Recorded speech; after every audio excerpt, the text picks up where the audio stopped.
días. Muy buenas tardes, no mames, me dolió cuando chasqueé, mira. Muy buenas tardes o muy buenas noches. Tengan todos ustedes, queridos amigos, queridas amigas, y sí, claro que sí, por supuesto. Todos ustedes los que están en medio, bienvenidos una vez más a este programa favorito, El Círculo de Lectura. Y estamos aquí para darle continuamiento a esta bonita pieza de la literatura fantástica, fíjate. El Señor de los Anillos, Las Dos Torres. Vamos al libro cuarto de mi amigo J.R.R. Tolkien. J.R.R. Tolkien. Fíjate que ahora vi en uno de los comentarios alguien que decía: primero que nada quiero mandarle un saludo a mis camaradas colaboradores, güey, porque nunca lo hago, la neta, y ustedes son la onda, me caen muy bien. Y hasta ahí, porque no lo había pensado, güey, ni me organicé, nada más, ya sabes que me nacen estas cosas. Número 2, hubo alguien que me preguntó o que me sugirió que debería de leer libros en inglés. Creo que lo voy a hacer. Pero bueno, sin más por el momento, ni preámbulos estúpidos que no te importan, este es el capítulo 5. Ay, güey.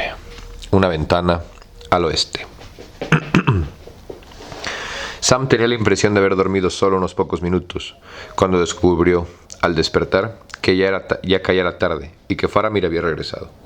Había traído consigo un gran número de hombres. En realidad todos los sobrevivientes de la batalla estaban ahora reunidos en la pendiente vecina, es decir, unos 200 o 300 hombres. Se habían dispuesto en un vasto semicírculo, entre cuyas ramas se encontraba Faramir, sentado en el suelo, mientras que Frodo estaba de pie delante de él. La escena se parecía extrañamente al juicio de un prisionero.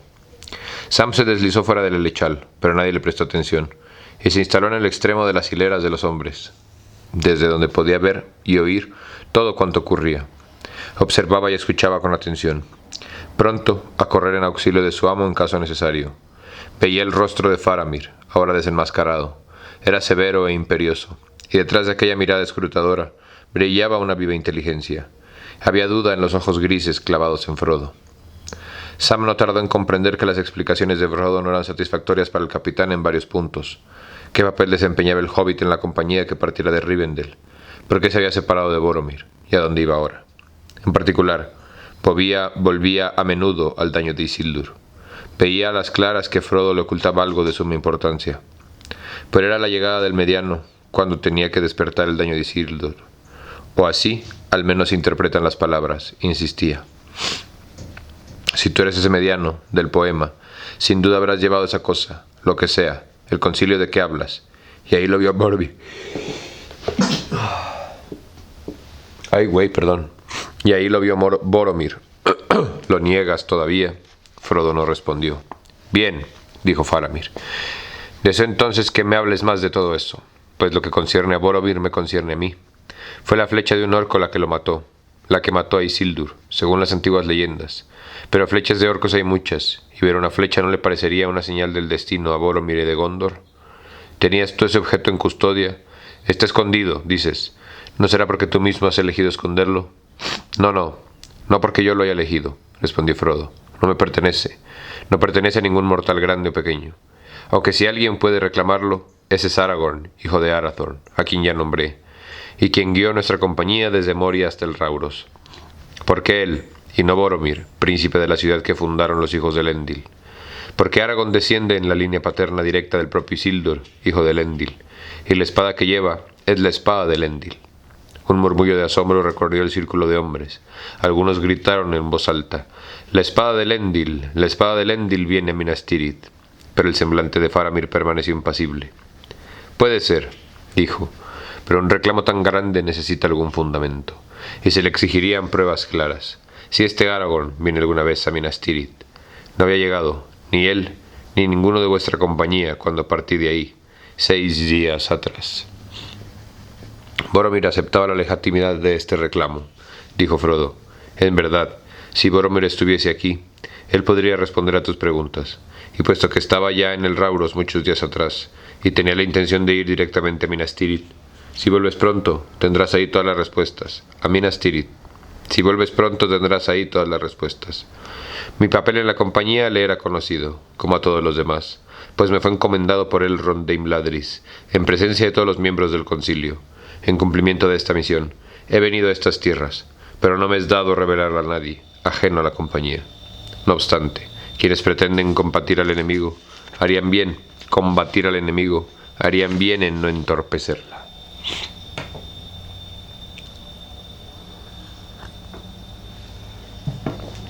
El tono de Frodo era orgulloso, cualesquiera que fueran sus sentimientos, y Sam lo aprobó, pero no apaciguó a Faramir. Así, dijo, me conminas a preocuparme de mis propios asuntos y volver a casa, y dejarte en paz. Boromir lo dirá todo cuando vuelva. Cuando vuelva, dices, ¿eras tú un amigo de Boromir? El recuerdo de la agresión de Boromir volvió vívidamente a la mente de Frodo. Iba a ser un instante. La mirada alerta de Faramir se endureció. Boromir fue un miembro muy valiente de nuestra compañía, dijo Frodo al cabo. Sí, yo por mi parte era amigo de Boromir. Faramir sonrió con ironía. ¿Te entristecería entonces enterarte de que Boromir ha muerto? Me entristecería, por cierto, dijo Frodo. Luego, reparando en la expresión de los ojos de Faramir, se turbó. ¿Muerto?, preguntó. ¿Quieres decirme que está muerto y que tú lo sabías? ¿Has pretendido enredarme en mis propias palabras, jugar conmigo, o es que me mientes para tenderme una trampa? No le mentiría ni siquiera un orco. ¿Cómo murió entonces? ¿Y cómo sabes tú que murió? Puesto que dices que ninguno de la compañía había llegado a la ciudad cuando partiste. En cuanto a las circunstancias de su muerte, esperaba que su amigo y compañero me las revelase. Pero estaba vivo y fuerte cuando nos separamos, y por lo que yo sé vive aún, aunque hay ciertamente muchos peligros en el mundo. Muchos en verdad, dijo Faramir, y la traición no es el menor. La impaciencia y la cólera de Sam habían ido en aumento mientras escuchaba esta conversación. Las últimas palabras no las pudo soportar y saltando al centro del círculo fue el colocarse al lado de su amo. Con perdón, señor Frodo, dijo, pero esto ya se ha prolongado demasiado. Él no tiene ningún derecho a hablarle en ese tono, después de todo lo que usted ha soportado, tanto por el bien de él como por el de estos hombres grandes y por el de todos. Oiga usted, capitán. Sam se plantó tranquilamente delante de Faramir, las manos en las caderas y una expresión ceñuda, como si estuviese increpando a un joven hobbit que, interrogado acerca de sus visitas a la huerta, se hubiese pasado de fresco, como el mismo Sam decía. Hubo algunos murmullos, pero también algunas sonrisas en los rostros de los hombres que observaban. La escena del capitán sentado en el suelo enfrentado por un joven hobbit, de pie frente a él, abierto de piernas, erizado de cólera, era insuscitada para ellos. Oiga usted, dijo, ¿a dónde quiere llegar? Vamos al grano antes de que todos los orcos de Mordor nos caigan encima. Si piensa que mi señor asesinó a ese Boromir y luego huyó, no tiene ni un ápice de sentido común, pero dígalo, y acabe de una vez, y luego díganos qué se propone. Pero es una lástima que gente que habla de combatir al enemigo no pueda dejar que cada uno haga lo suyo. Él se sentiría profundamente complacido si lo viera usted en este momento. Creería haber conquistado a un nuevo amigo, eso creería. Paciencia, dijo Faramir, pero sin cólera. No hables así delante de tu amo, que es más inteligente que tú, y no necesito que nadie me enseñe el peligro que nos amenaza. Aún así, me concedo un breve momento para poder juzgar con equidad en un asunto difícil. Si fuera tan irreflexivo como tú, ya os hubiera matado, pues tengo la misión de dar muerte a todos los que encuentren estas tierras sin autorización del señor de Gondor. Pero yo no mato sin necesidad ni a hombre ni a bestia, y cuando es necesario, no lo hago con alegría. Tampoco hablo en vano. Tranquilízate, pues, siéntate junto a tu señor y guarda silencio. Sam se sentó pesadamente, el rostro acalorado. Faramir se volvió otra vez a Floro. Me preguntaste cómo sabía yo del hijo de Denethor ha muerto. Las noticias de muerte tienen muchas alas. A menudo, la noche trae las nuevas de los parientes a los parientes cercanos. Dicen, Boromir era mi hermano. Una sombra de tristeza le pasó por el rostro. ¿Recuerdas algo particularmente notable que el señor Boromir llevaba entre sus avíos? Frodo reflexionó un momento, temiendo alguna nueva trampa y preguntándose cómo acabaría la discusión. A duras penas había salvado el anillo de la orgullosa codicia de Boromir, y no sabía cómo se daría maña esta vez, entre tantos hombres aguerridos y fuertes. Sin embargo, tenía en el fondo la impresión de que Faramir, aunque muy semejante a su hermano en apariencia, era menos orgulloso, y a la vez más austero y más sabio. Recuerdo que Boromir llevaba un cuerno, dijo por último. Recordaste bien, y como alguien que en verdad lo ha visto, dijo Faramir. Tal vez puedas verlo entonces con el pensamiento. Un gran cuerno de asta, de buey salvaje, del este, guarnecido de plata y adornado con caracteres antiguos. Ese cuerno lo ha llevado durante muchas generaciones, el primogénito de nuestra casa, y se dice que si se lo hace sonar en un momento de necesidad, dentro de los confines de Gondor, tal como era el reino en otros tiempos, la llamada no sería desoída. 5 días antes de mi partida para esta arriesgada empresa, hace 11 días, y casi a esta misma hora, oí la llamada del cuerno. Parecía venir del norte, pero apagada, como si fuese solo un eco en la mente, un presagio funesto. Pensamos que era, mi padre y yo, pues no habíamos tenido ninguna noticia de Boromir desde su partida, y ningún vigía de nuestras fronteras lo había visto pasar. 3 noches después me aconteció otra cosa, más extraña aún. Era la noche. Yo estaba sentado junto al anduvín, en la penumbra gris bajo la luna pálida y joven, contemplando la corriente incesante, y las cañas tristes consurraban la orilla.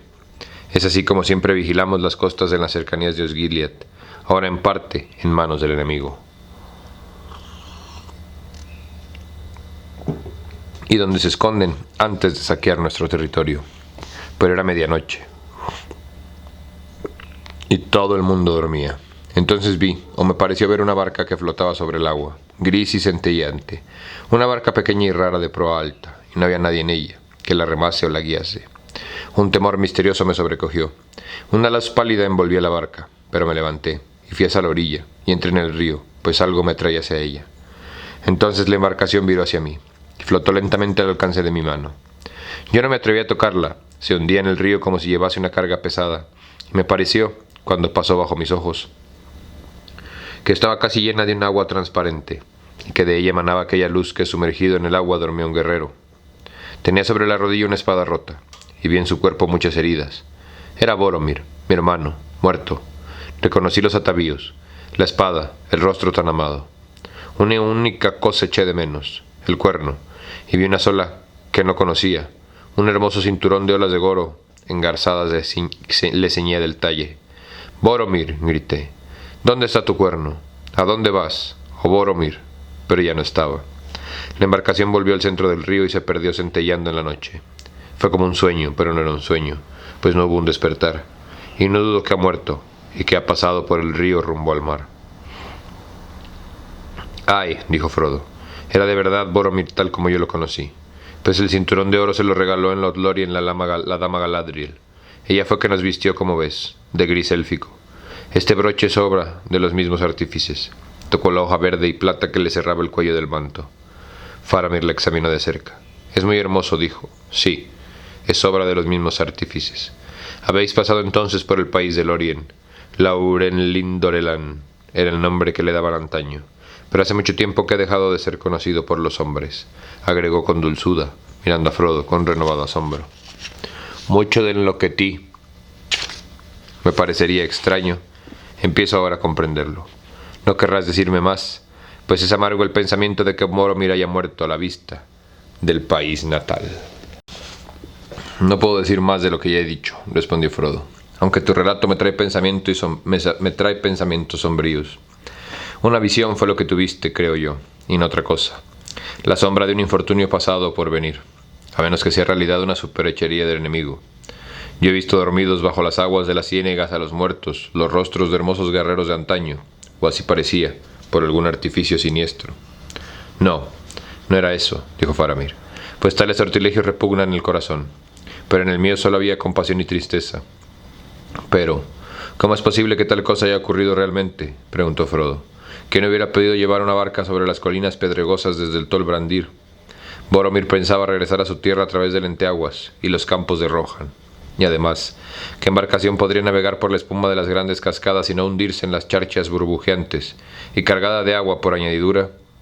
«No lo sé», dijo Faramir. «¿Pero de dónde venía la barca?»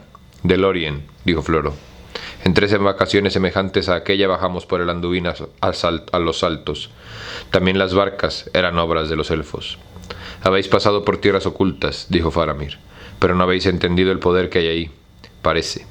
Si los hombres tienen tratos con la dueña de la magia que habita en el bosque de oro, cosas extrañas habrán por cierto de acontecerles, pues se dice que es peligroso para un mortal salir al mundo de ese sol, y pocos de los que ahí fueron en días lejanos volvieron como eran». Boromir, oh Boromir, exclamó. ¿Qué te dio la dama que no muere? ¿Qué vio?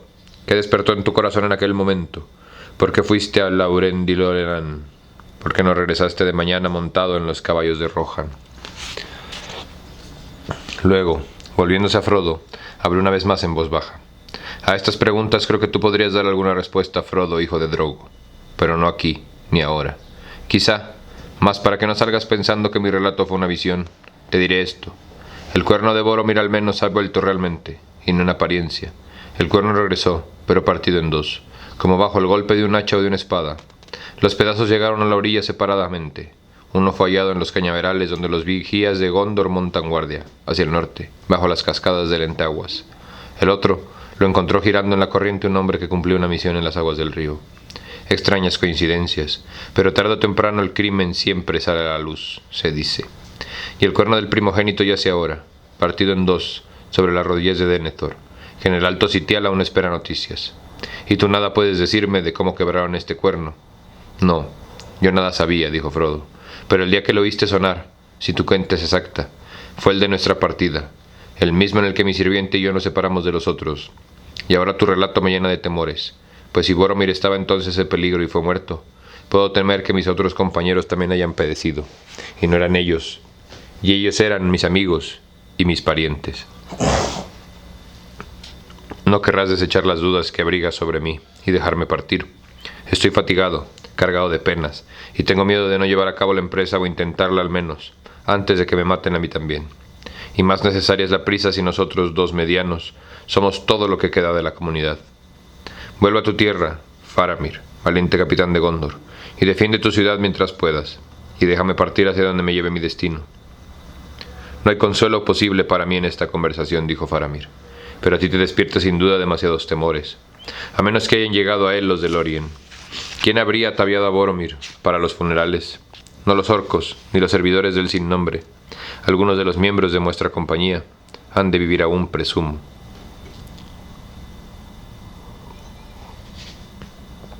Mas sea lo que fuere que haya sucedido en la frontera del norte de ti, Frodo, no dudo más. Si días crueles me han inclinado a erigirme en algún modo juez de las palabras y los rostros de los hombres, puedo ahora aventurar una opinión sobre los medianos. Sin embargo, y sonrió al decir esto, noto algo extraño en ti, Frodo, un aire élfico, tal vez, pero en las palabras que hemos cambiado hay mucho más de lo que yo pensé al principio.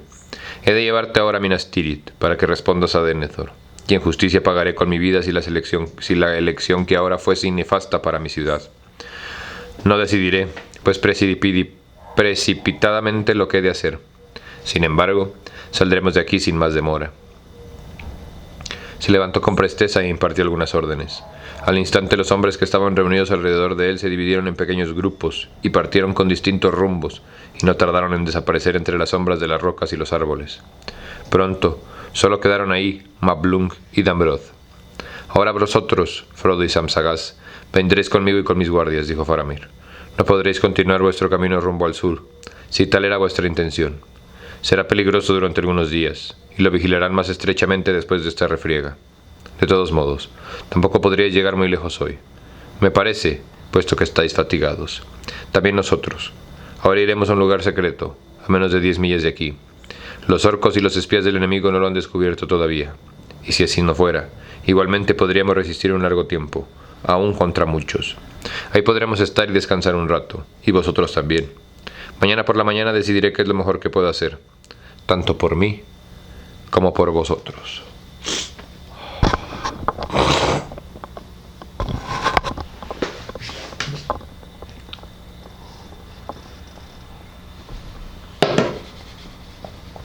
Ya me conseguí una consola para poder mutear y que no suene lo que no tiene que sonar, pero con calma, güey, denme chance, todavía no lo instalo, güey. No le quedaba a Frodo otra alternativa que la de resignarse a este pedido, o a esta orden. Parecía ser en todo caso una medida prudente por el momento, ya que después de esta correría de los hombres de Gondor, un viaje a Ilitlin era más peligroso que nunca.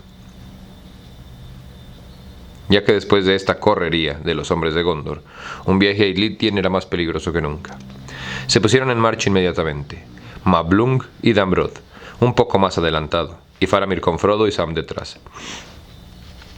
bordeando la orilla opuesta de la laguna en que se habían lavado los hobbits. Cruzaron el río, escalaron una larga barranca y se internaron en los bosques de sombra verde que descendían hacia el oeste.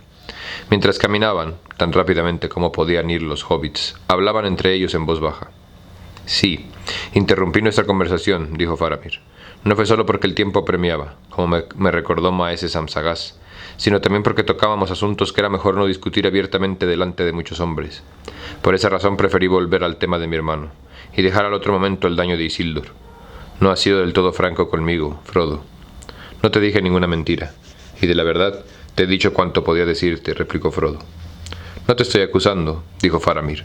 Hablaste con habilidad, en una contingencia difícil, y con sabiduría, me pareció. Pero supe por ti, o adiviné, más de lo que me decían tus palabras. No estabas en buenos términos con Boromir, o no os separasteis como amigos. Tú, y también Maese Samsagas, guardáis, lo adivino, algún resentimiento. Yo lo amaba, sí, entrañablemente, y vengaría su muerte con alegría, pero lo conocía bien. El daño de Isildur. Me aventuro a decir que el daño de Isildur se interpuso entre vosotros y fue motivo de discordias. Parece ser, a todas luces, un legado de importancia extraordinaria. Y esas cosas no ayudan a la paz entre los confederados, si hemos de dar crédito a lo que cuentan las leyendas. ¿No me estoy acercando al blanco? Cerca estás, dijo Frodo, mas no en el blanco mismo. No hubo discordias en nuestra compañía, aunque sí dudas acerca de qué rumbo debíamos de tomar luego de Emin Muil. Sea como fuere, las antiguas leyendas también advierten sobre el peligro de las palabras temerarias cuando se trata de cuestiones tales como herencias. Ah, entonces era lo que yo pensaba. Tu desvanecencia fue solo con Boromir.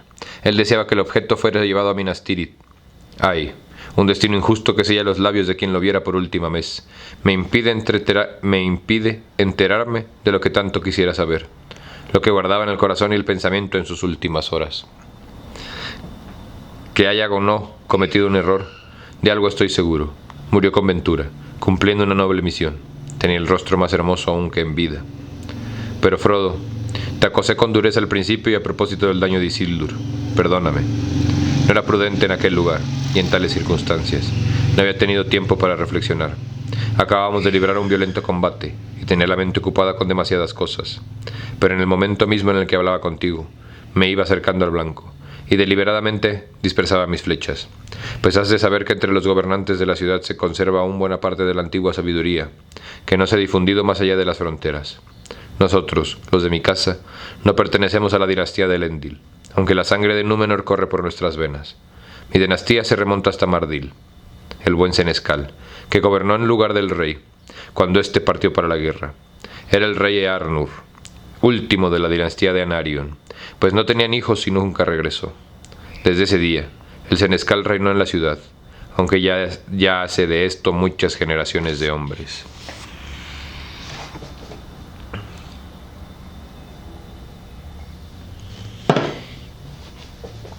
Y una cosa recuerdo de Boromir cuando era niño, y juntos aprendíamos las leyendas de nuestros antepasados, y la historia de la ciudad.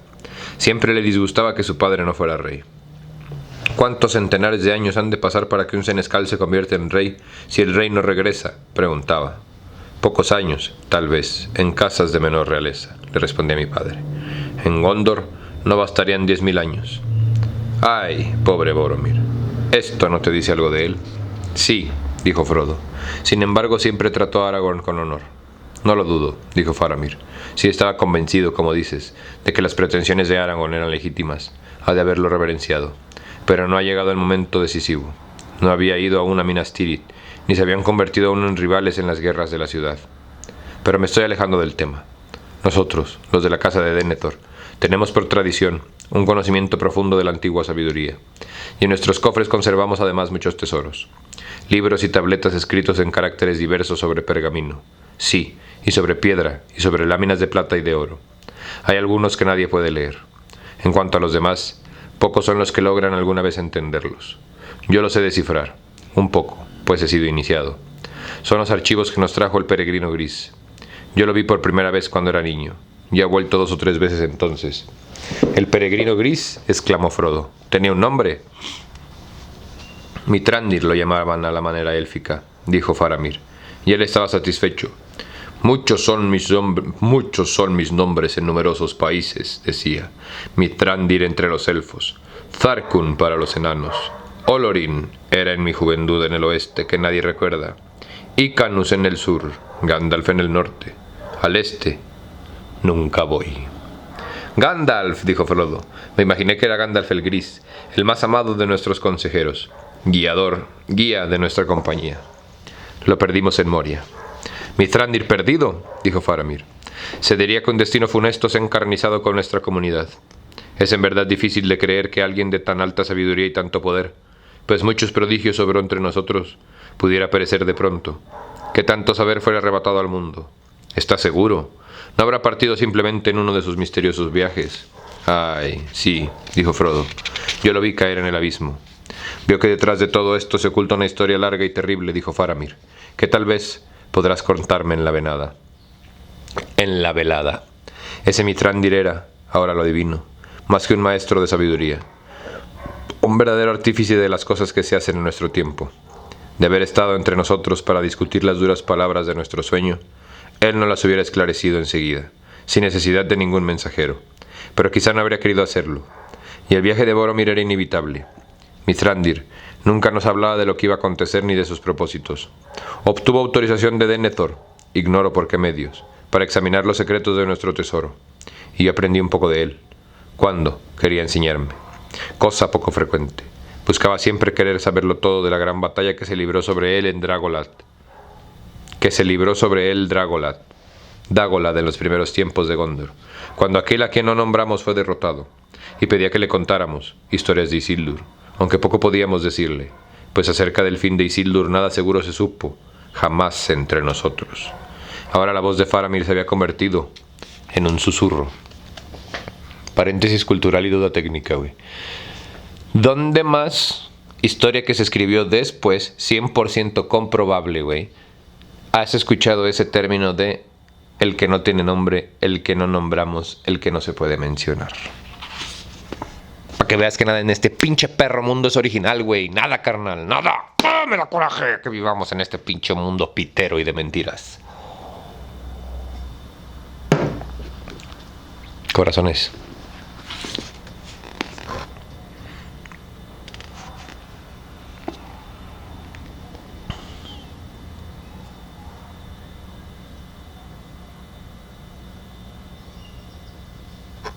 Pero una cosa se supo al menos, o adiviné.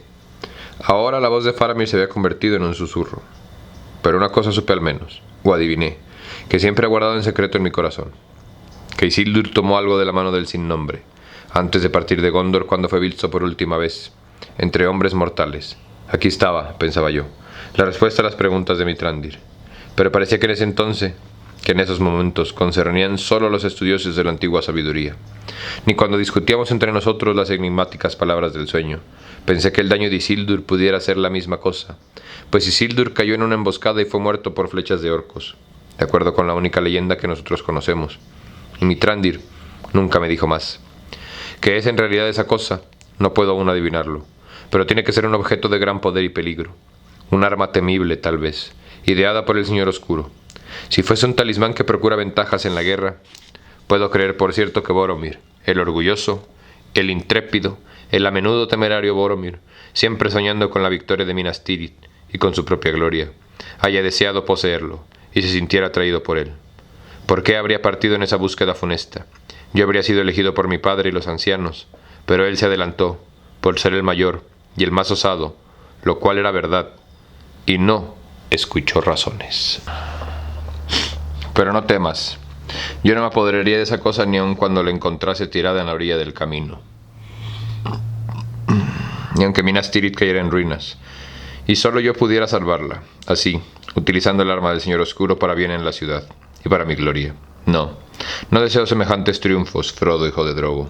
Tampoco los deseaba el concilio, dijo Frodo. Ni yo quisiera no saber nada de esos asuntos.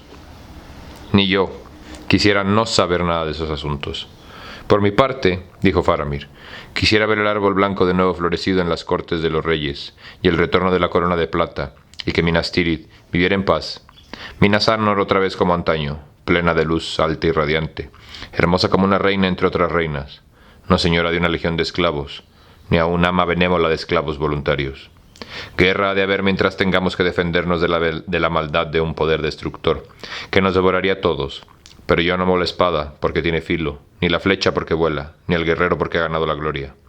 Solo amo lo que ellos defienden, la ciudad de los hombres de Númenor, y quisiera que otros la amasen por sus recuerdos, por su antigüedad, por su belleza y por la sabiduría que hoy posee. Que no la teman, sino como acaso temen los hombres la dignidad de un hombre, viejo y sabio. Así pues, no me temas, no pido que me digas más, ni siquiera pido que me digas si me he acercado a la verdad. Pero si quieres confiar en mí, podría tal vez aconsejarte y hasta ayudarte a cumplir tu misión, cualquiera que ella sea.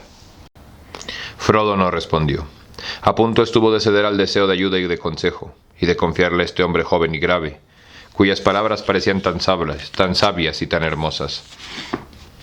Todo cuanto pesaba sobre él, pero algo lo retuvo. Tenía el corazón abrumado de temor y de tristeza. Si él y Sam eran en verdad, como parecía probable, todo cuanto quedaba ahora de los 9 caminantes, entonces solo él conocía el secreto de la misión. Más valía desconfiar de palabras inmerecidas que de palabras irreflexivas, y el recuerdo de Boromir, del horrible cambio que había producido en él la atracción del anillo, estaba muy presente en su memoria. Mientras miraba a Faramir, escuchaba su voz. Eran distintos, sí, pero a la vez muy parecidos.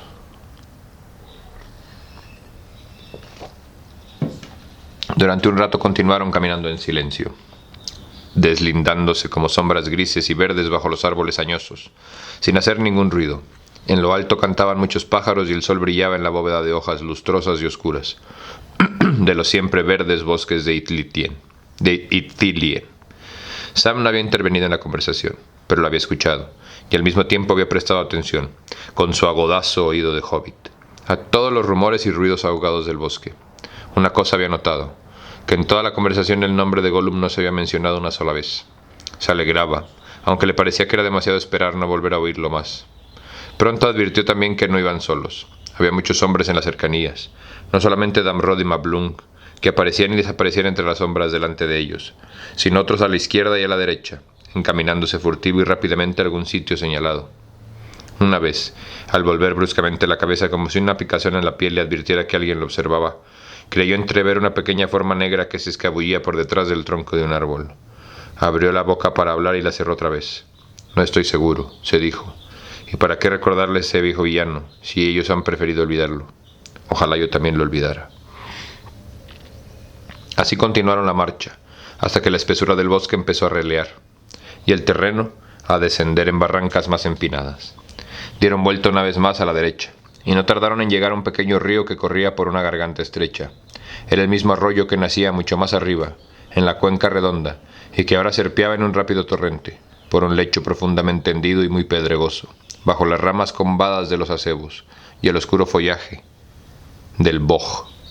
Mirando hacia el oeste podían ver más abajo, envueltas en una bruma luminosa, tierras bajas y vastas praderas, y centelleando a lo lejos a la luz del sol poniente, las aguas anchas del Anduin. Aquí, lamentablemente, deberé cometer con vosotros una descortesía, dijo Faramir. Espero que sabráis perdonarla, en quien hasta ahora ha desechado órdenes en favor de buenos modales a fin de no mataros, ni amarrarlos como cuerdas. Pero un mandamiento riguroso exige que ningún extranjero, aunque fuese uno de Rohan, que luche en vuestras filas, ha de ver el camino por el que ahora avanzamos con los ojos abiertos. Tendré que vendaros. Como gustes, dijo Frodo. Hasta los elfos lo hacen cuando les parece necesario, y con los ojos vendados cruzamos las fronteras de la hermosa Lothlórien. Gimli el enano lo tomó mal, pero los hobbits lo soportaron. Perdón. El lugar al que los conduciré no es tan hermoso, dijo Faramir, pero me alegra que lo aceptéis de buen grado, y no por la fuerza. Llamó por lo bajo, e inmediatamente Mablung y Damrod salieron de entre los árboles y se acercaron de nuevo a ellos. Vendadles los ojos a estos huéspedes, dijo Faramir, fuertemente pero sin incomodaros. No les atéis las manos, prometerán que no tratarán de ver. Podré confiar en que cerrasen los ojos voluntariamente, pero los ojos parpadean si los pies tropiezan en el camino. Guiadlos de modo que no trastabillen. Los guardias vendaron entonces con bandas verdes los ojos de los hobbits, y les bajaron las capuchas casi hacia la boca. Enseguida, tomándolos rápidamente por las manos, se pusieron otra vez en marcha. Todo cuanto Frodo y Sam supieron de esta última milla fue lo que adivinaron haciendo conjeturas en la oscuridad. Al cabo de un rato tuvieron la impresión de ir por un sendero que descendía en rápida pendiente. Muy pronto se volvió tan estrecho que avanzaron todos en fila, rozando a ambos lados un muro pedregoso. Los guardias los guiaban desde atrás con las manos firmemente apoyadas en los hombros de los hobbits. De tanto en tanto, cada vez que llegaban a un trecho más accidentado, los levantaban, para volver a depositarlos en el suelo un poco más adelante. Constantemente oían a la derecha el agua que corría sobre las piedras, ahora más cercana y rumorosa. Al cabo de un tiempo detuvieron la marcha. Inmediatamente, Mablung y Dambrod los hicieron girar sobre sí mismos, varias veces, y los hobbits se desorientaron del todo. Treparon un poco, hacía frío, y el ruido del agua era ahora más débil. Luego, levantándolos otra vez, los hicieron bajar numerosos escalones y volver a un recodo. De improviso oyeron de nuevo el agua, y ahora, sonora, impetuosa y saltarina. Tenían la impresión de estar rodeados de agua, y sentían que una finísima llovizna les rociaba las manos y las mejillas. Por fin los pusieron nuevamente en el suelo. Un momento permanecieron así, amedrentados, con vendas en los ojos sin saber dónde estaban, y nadie hablaba alrededor. De pronto llegó la voz de Faramir muy próxima a espaldas de ellos. «Dejadles ver», dijo. Les quitaron los pañuelos y les levantaron las capuchas. Los hobbits pestañearon y se quedaron sin aliento. Se encontraban en un mojado pavimento de piedra, pulida, el umbral, por así decir, de una puerta de roca toscamente tallada que se abría negra detrás de ellos. Enfrente caía una delgada cortina de agua, tan próxima que Frodo, con el brazo extendido, hubiera podido tocarla. Miraba al oeste. Del otro lado del velo se refractaban los rayos horizontales del sol poniente, y la luz purpúrea se quebraba en llamaradas de colores siempre cambiantes. Les parecía estar junto a la ventana de una extraña torre élfica, velada por una cortina recamada con hilos de plata y de oro, y de rubíes, zafiros y amatistas, ardiendo todo en un fuego que nunca se consumía.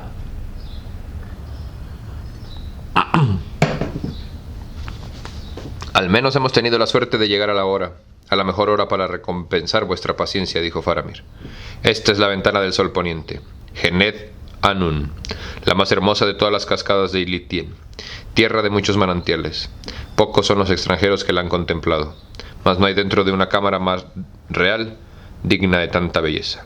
Entrad ahora y ved.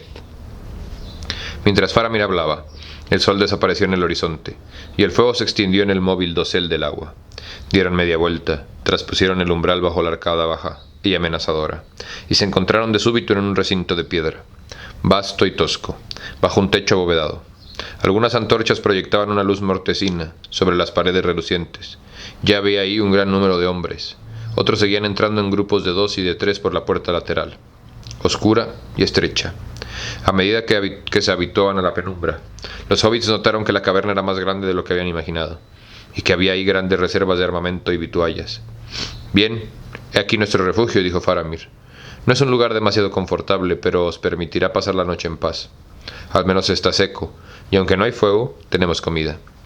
En tiempos remotos el agua corría a través de esta gruta y se derramaba por la arcada, pero los obreros de antaño desviaron la corriente más arriba del paso, y el río desciende ahora desde las rocas en una cascada 2 veces más alta. Todas las vías de acceso a esta gruta fueron clausuradas entonces, para impedir la penetración del agua y de cualquier otra cosa. Todas, salvo una.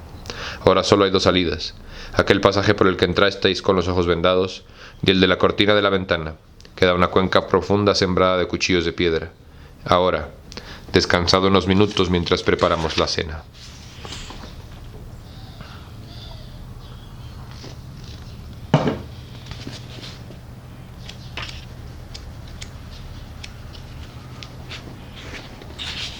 Los hobbits fueron conducidos a un rincón, donde les dieron un lecho para que se echaran encima a descansar, si así lo deseaban. Mientras tanto, los hombres iban y venían atareados por la caverna, silenciosos y con una presteza metódica. Tablas livianas fueron retiradas de las paredes, dispuestas sobre caballetes y cargadas de utensilios. Estos eran en su mayor parte simples y sin adornos, pero todos de noble y armoniosa fractura.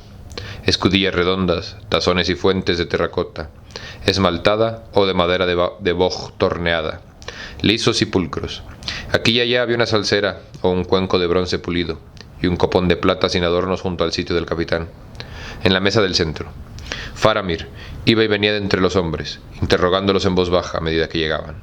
Algunos volvían de perseguir a los sureños, Otros, los que habían quedado como centinelas y exploradores cerca del camino, fueron los últimos en aparecer. Se conocía la suerte que habían corrido todos los sureños excepto el gran Mumac. ¿Qué había sido de él? Nadie pudo decirlo. Del enemigo no se veía movimiento alguno. No había en los alrededores ni un solo espía orco. ¿No viste, ni oíste nada, Anborn?, le preguntó Faramir al último en llegar. Bueno, no, señor, dijo el hombre. Por lo menos ningún orco. Pero vi, o me pareció ver una cosa un poco extraña.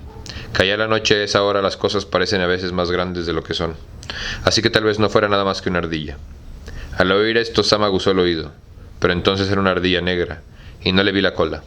Parecía una sombra que se deslizaba por el suelo. Se escurrió detrás del tronco de un árbol cuando me aproximé y trepó hacia la copa rápidamente, en verdad como una ardilla. Pero vos, señor, no aprobáis que matemos sin razón bestias salvajes, y no parecía ser otra cosa, de modo que no usé mi arco. De todas maneras estaba demasiado oscuro para disparar una flecha certera, y la criatura desapareció en un abrir y cerrar de ojos en la oscuridad del follaje. Pero me quedé ahí un rato, porque me pareció extraño. Luego me apresuré a regresar. Tuve la impresión de que me silbó desde muy arriba cuando me alejaba. Una ardilla grande, tal vez. Puede ser que al amparo de las sombras del sin nombre, algunas de las bestias del bosque negro vengan a merodear por aquí.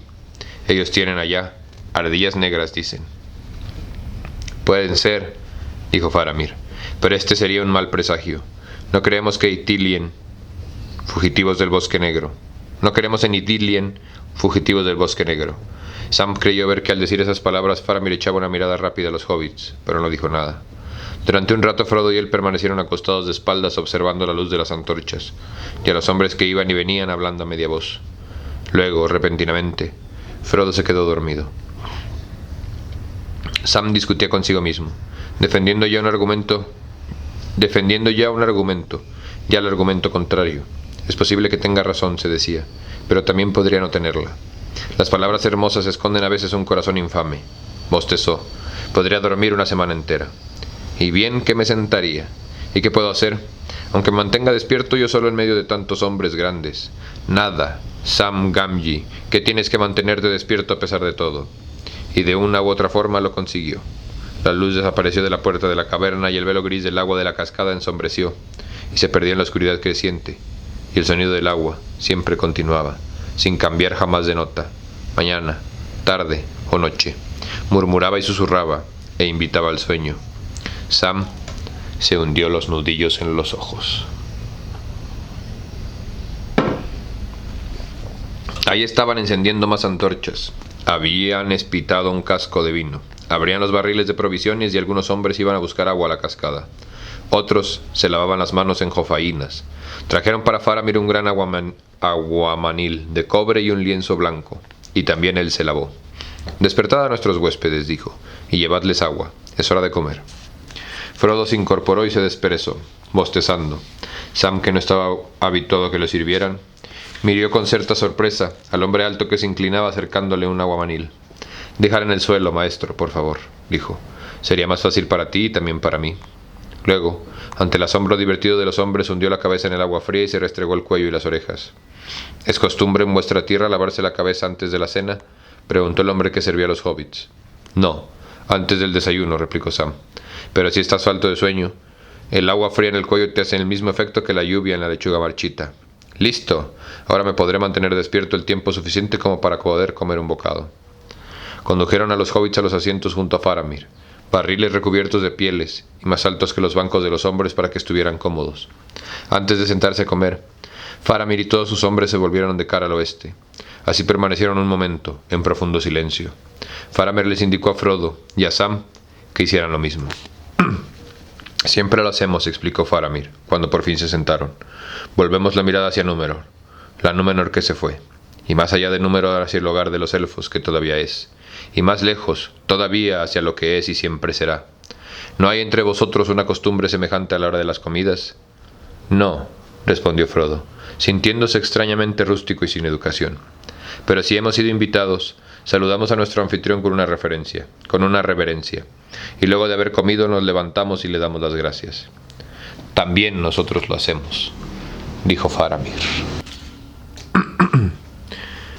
Luego de tanto peregrinar y de acampar, y a la intemperie, y de tantos días pasados en tierras salvajes y desiertas, la colación de la noche les pareció a los hobbits un festín. Beber el vino rubio, fresco y fragante, y de comer pan con mantequilla y carnes saladas y frutos secos, y un excelente queso rojo, con las manos limpias y vajilla y cubiertos relucientes. Ni Frodo ni Sam rehusaron ni una sola de las viandas que les fueron ofrecidas, ni una segunda ración, ni aun una tercera. El vino les corría por las venas y los miembros cansados y se sentían alegres y ligeros de corazón como no lo habían estado desde que partieran de las tierras del Lórien. Cuando todo hubo terminado, Faramir los llevó a un nicho al fondo de la caverna, aislado en parte por una cortina. Ahí pusieron una mesa y 2 bancos. Una pequeña lámpara de barro ardía en la hornacina. Pronto podréis tener ganas de dormir, dijo. Especialmente el buen Sam Sagaz, que no ha querido cerrar un ojo antes de la cena, aunque no sea ni por miedo a embatar un noble apetito. Antes de la cena, aunque no sé si por miedo a embatar un noble apetito o por miedo de mí. Pero no es indudable irse a dormir enseguida de comer, y menos aún luego de un prolongado ayuno. Hablemos pues durante un rato. Tendréis mucho que contar de vuestro viaje desde Rivendell, y también querréis saber algo de nosotros y del país en el que ahora os encontráis. Habladme de mi hermano Boromir, del viejo Mitrandir y de la hermosa gente del país de Lothlórien. Frodo ya no tenía sueño y estaba dispuesto a conversar. Sin embargo, aunque se sentía bien luego de la comida y el vino, no había perdido del todo la cautela. Sam estaba radiante y canturreaba en voz baja, pero cuando Frodo habló, al principio se contentó con escuchar aventurado, solo una que otra exclamación de asentimiento. Frodo relató muchas historias, pero eludiendo una y otra vez el tema de la misión de la compañía y el anillo, extendiéndose en el cambio en el valiente papel que Boromir había desempeñado en todas las aventuras y de los viajeros, con los lobos en las tierras salvajes, en medio de las nieves bajo el Caradhras y en las minas de Moria donde cayera Gandalf. La historia del combate sobre el puente fue la que más conmovió a Faramir. Como que no sé cómo me cae esta versión de Faramir del libro, fíjate. Ha de haber enfurecido a Boromir tener que huir de los orcos, dijo, y hasta de la criatura feroz que me hablabas, ese Balrog, aun cuando fuera el último en retirarse. Él fue el último, sí, dijo Frodo, pero Aragorn no tuvo más que remedio que ponerse al frente de la compañía. De no haber tenido que cuidar de nosotros, los más pequeños, no creo que ni él ni Boromir hubiesen huido. Quizá hubiera sido mejor que Boromir hubiese caído ahí con Mitrandir, dijo Faramir, en vez de ir hacia el destino que lo esperaba más allá de las cascadas del Rauros. Quizá.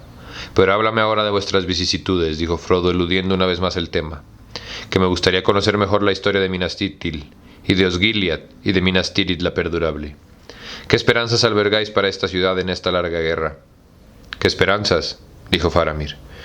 Tiempo ha que hemos abandonado toda esperanza.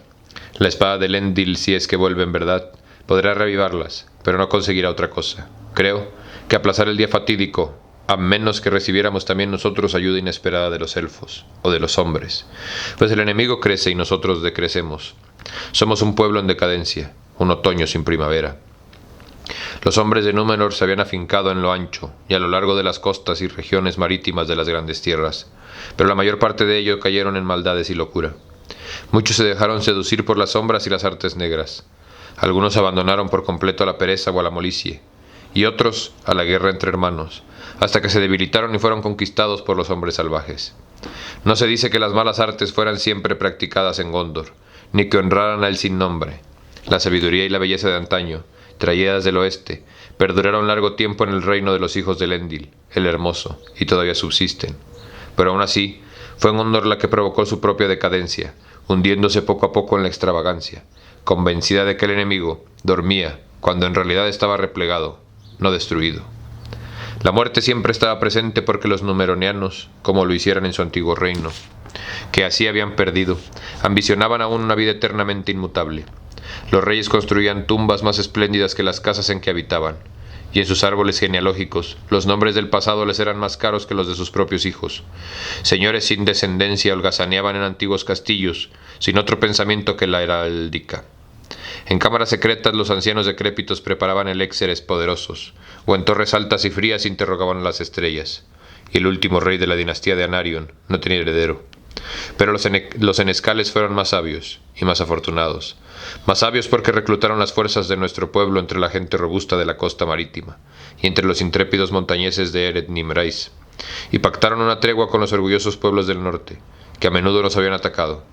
Hombres de un coraje feroz, pero nuestros parientes muy lejanos, a diferencia de los salvajes hombres del este, o de los cuales Haradrim. Ocurrió entonces que en los días de Sirión, el 12º senescal, y mi padre es el 26º, acudieron en nuestra ayuda en el gran campo de Celegrant. Destruyeron a los enemigos que se habían apoderado de las provincias septentrionales. Estos son los Rohirrim, como nosotros los llamamos, señores de caballos, y a ellos les cedimos las tierras del Calendrahón, que desde entonces lleva el nombre de Rohan, pues ya en tiempos remotos esa provincia estaba escasamente poblada, y se convirtieron en nuestros aliados, y siempre se han mostrado leales, ayudándonos en momentos de necesidad, y custodiando nuestras fronteras en el paso de Rohan. De nuestras tradiciones y costumbres han aprendido lo que quisieron, y sus señores hablan nuestra lengua si es preciso, pero en general conservan las costumbres y tradiciones del pasado, y entre ellos hablan en la lengua nórdica que les es propia, y nosotros los amamos, hombres de elevada estatura y mujeres hermosas, valientes todos por igual, fuertes, de cabellos dorados y ojos brillantes, nos recuerdan la juventud de los hombres, como eran en los días antiguos, y en verdad, nuestros maestros de tradición dicen que tienen antigua esta afinidad con nosotros, porque provienen de las mismas tres casas de los hombres como los numeronianos, no de Hador o el de los cabellos de oro, el amigo de los elfos tal vez, sino de aquellos hijos y súbditos de Hador, que no atravesaron el mar rumbo al oeste, desoyendo la llamada. Pues así, denominamos a los hombres en nuestra tradición, llamándolos los altos, o los hombres del oeste, que eran los numeronianos, y los pueblos del medio, los hombres del crepúsculo, como los Rohirrim, y las gentes como que ellos habitan todavía muy lejos en el norte y los salvajes, los hombres de la oscuridad. Pero si con el tiempo los Rohirrim han empezado a parecerse en algunos aspectos a nosotros, aficionándose a las artes y a maneras más atemperadas, también nosotros hemos empezado a parecernos a ellos, y ya casi no podemos reclamar el título de altos. Nos hemos transformado en hombres del medio, del crepúsculo, pero con el recuerdo de otras cosas. De los Rohirrim hemos aprendido a amar la guerra y el coraje, como cosas buenas en sí mismas, juego y meta a la vez, y aunque todavía pensamos que un guerrero debe tener inteligencia y conocimientos, no solo de dominar el manejo de las armas y el arte de matar, consideramos no obstante al guerrero superior a los hombres de otras profesiones. Así lo exigen las necesidades de nuestros tiempos. Guerrero era también mi hermano, Boromir, un hombre intrépido, considerado por su temple como el mejor de Gondor, y era muy valiente. En muchos años no hubo en Minas Tirith un heredero como él, tan resistente a la fatiga, tan denodado en la batalla, ninguno capaz de arrancar del gran cuerno una nota más poderosa. Faramir suspiró, y durante un rato guardó silencio. No habla usted mucho de los elfos en su relato, señor, dijo Sam, armándose súbitamente de coraje. Había notado que Faramir aludía a los elfos con reverencia y esto, aún más que la cortesía con la que trataba a los hobbits, y la comida, y el vino que les ofreciera. Le había ganado el respeto de Sam. Mucho menos receloso ahora. No, así es, maese Sam sagaz, dijo Faramir, pues no soy versado en la tradición élfica. Pero has tocado aquí otro aspecto en el que también hemos cambiado en la declinación que va a Númenor, a la Tierra Media. Sabrás tal vez, si Mithrandir fue compañero vuestro, y si habéis hablado con Elrond, que los Edain, los padres de los numeronianos, combatieron junto a los elfos en las primeras guerras, y recibieron en recompensa el reino que está en el centro mismo del mar, a la vista del hogar de los elfos. Pero en la Tierra Media los hombres y los elfos se distanciaron en días de oscuridad, a causa de los ardides del enemigo, y de las lentas mutaciones del tiempo, pues cada especie se alejó cada vez más por caminos divergentes. Ahora los hombres temen a los elfos y desconfían de ellos, aunque bien poco los conocen. Y también nosotros, los de Gondor, nos estamos pareciendo a los otros hombres, pues hasta los hombres de Rohan, que son los enemigos del Señor Oscuro, evitan a los elfos y hablan del bosque de oro con terror. Sin embargo, aún entre nosotros, hay quienes tienen tratos con los elfos, aun cuando pueden y de vez en cuando algunos viajan secretamente a Lorien, de donde rara vez retornan. Yo no, porque considero que hoy es peligroso para un mortal ir voluntariamente en busca de las gentes antiguas. Sin embargo, envidio de veras que hayas hablado con la Dama Blanca. La Dama de Lorien, Galadriel, exclamó Sam. Tendría usted que verla. Ah, por cierto, que tendría que verla, señor. Yo no soy más que un hobbit y jardinero de oficio.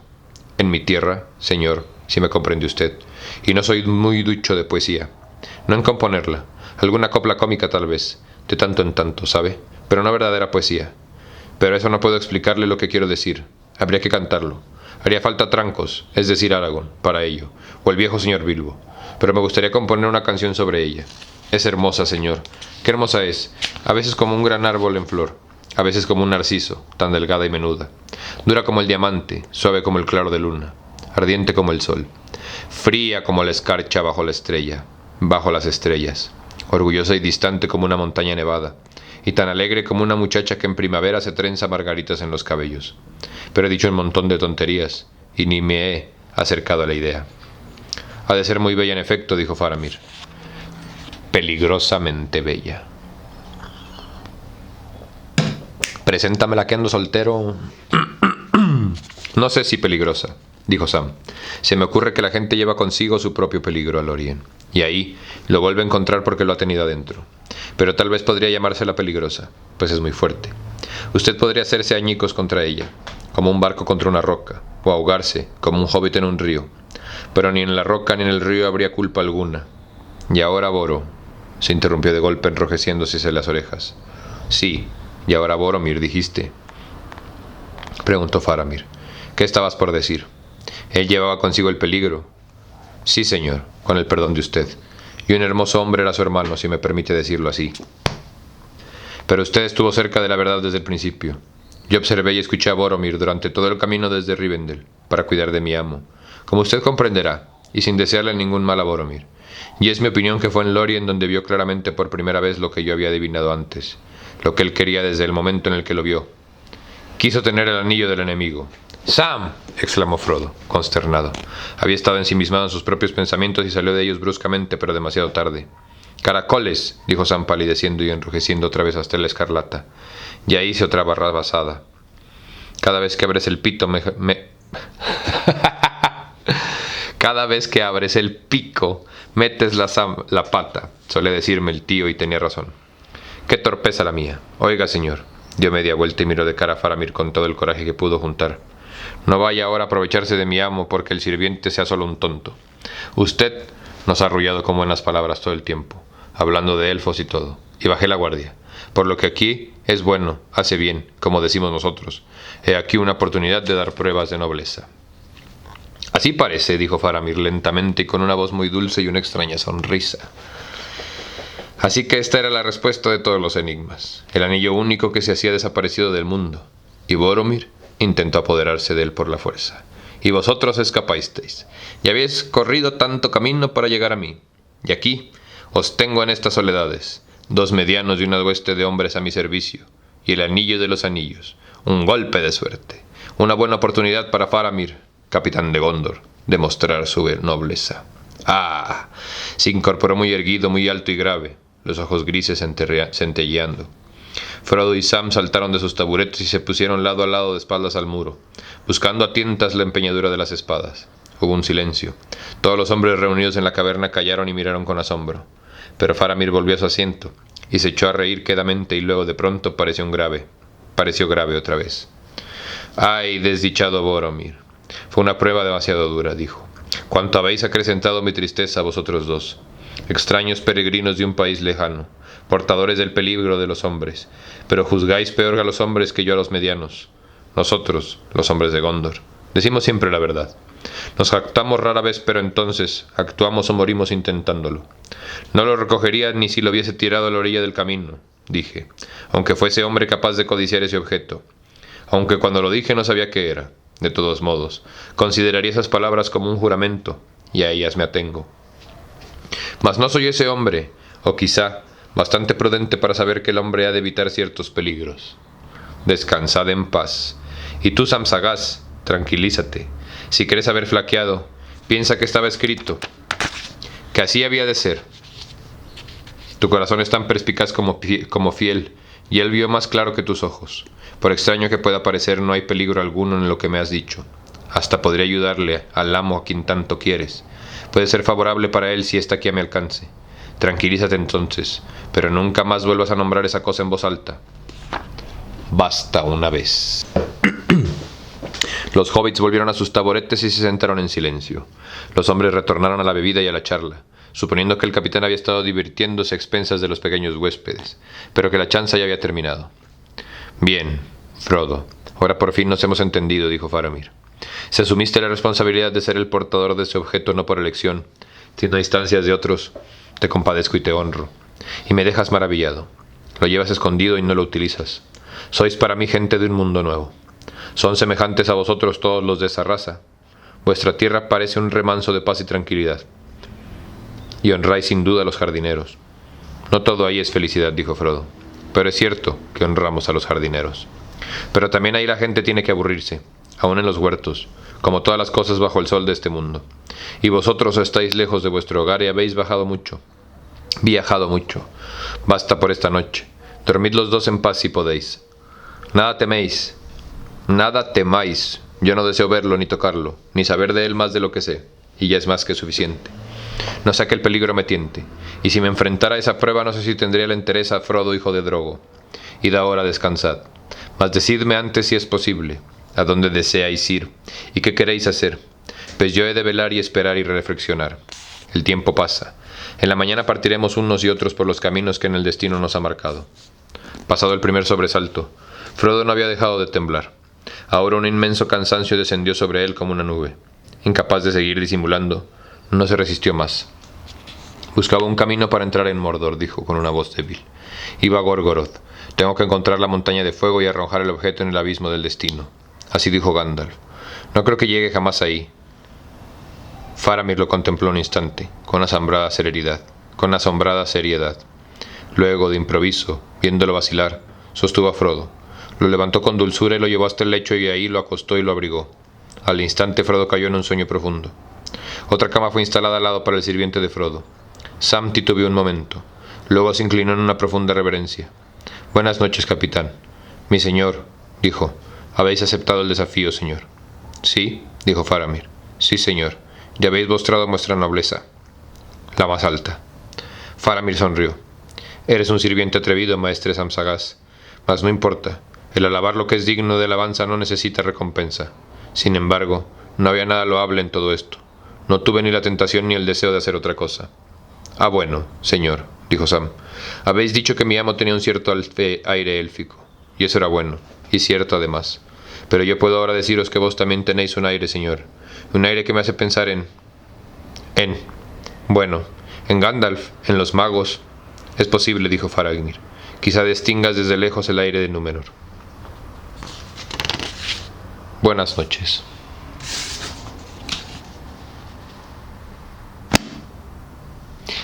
Y pues buenas noches para ti, mi querido amigo, mi estimada amiga y todos ustedes los perdidos que están en medio. Con eso terminamos el capítulo de hoy. Me encanta, güey. No sé qué más decir. Muchísimas gracias a ti por venir a tu ejercicio de resistencia cultural favorito. Yo soy Barbitos, acuérdate, dale like, suscríbete, comenta y todas esas mariconadas. Y nos vemos pronto. Adiós.